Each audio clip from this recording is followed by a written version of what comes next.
বাংলাদেশের কোন মানুষের প্রশ্ন নাই।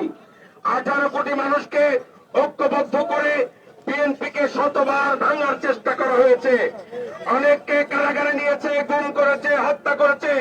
কিন্তু তারেক রহমান সাহেব প্রবাস জীবন থেকেও দিনে অন্তত পক্ষে 18 ঘন্টা একটা ছোট রুম, একটা চেয়ারের মধ্যে বসে স্কাইপিতে, কখনো স্কাইপির মাধ্যমে, সামাজিক যোগাযোগ মাধ্যমে, দলীয় কর্মকাণ্ডের মাধ্যমে উনি এই বাংলাদেশের সকল শ্রেণী পেশার মানুষকে ঐক্যবদ্ধ করে এই ফ্যাসিবাদকে বাংলাদেশ থেকে বিতাড়িত করেছে।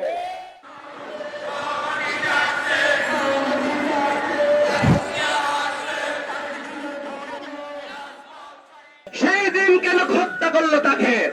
আমাদের প্রশ্ন, যেদিন তারেক রহমান আসার সিদ্ধান্ত হয়েছেন তার পরের দিন এবং নির্বাচনের যখন তফসিল ঘোষণা করেছেন সেই দিনে হত্যা করেছে।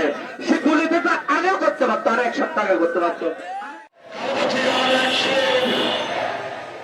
বাংলাদেশকে পুড়িয়ে দেওয়া যাবে না, হত্যা করে নির্বাচন বন্ধ করা যাবে না, মানুষ চালিয়ে নির্বাচন বন্ধ করা যাবে না, আগুন জ্বালিয়ে নির্বাচন বন্ধ করা যাবে না।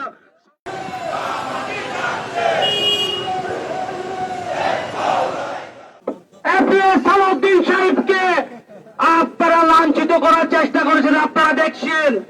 এই যে একই যুবক যারা রয়েছে এরা কিশোর গ্যাংয়ের মতো আজকে এই দেশটাকে ধ্বংস করার চক্রান্ত করছে। আমরা রাজপথ থেকে আমরা বেড়ে বসেছি, 17 বছর আমরা আন্দোলন সংগ্রামে ছিলাম, রাজপথে ছিলাম।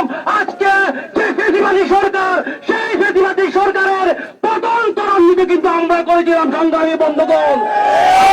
আপনাদেরকে সজাগ থাকতে হবে, যারা এই ধরনের মত তৈরি করে তাদেরকে আমরা প্রতি জায়গায় জায়গায় তাদেরকে আমাদেরকে প্রতিহত করতে হবে।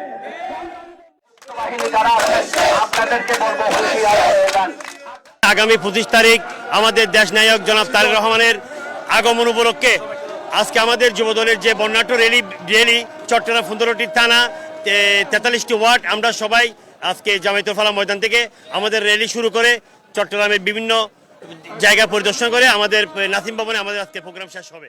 যুবদলের সংগ্রামী নেতৃবৃন্দ, বিভিন্ন থানা ওয়ার্ডের সংগ্রামী নেতৃবৃন্দ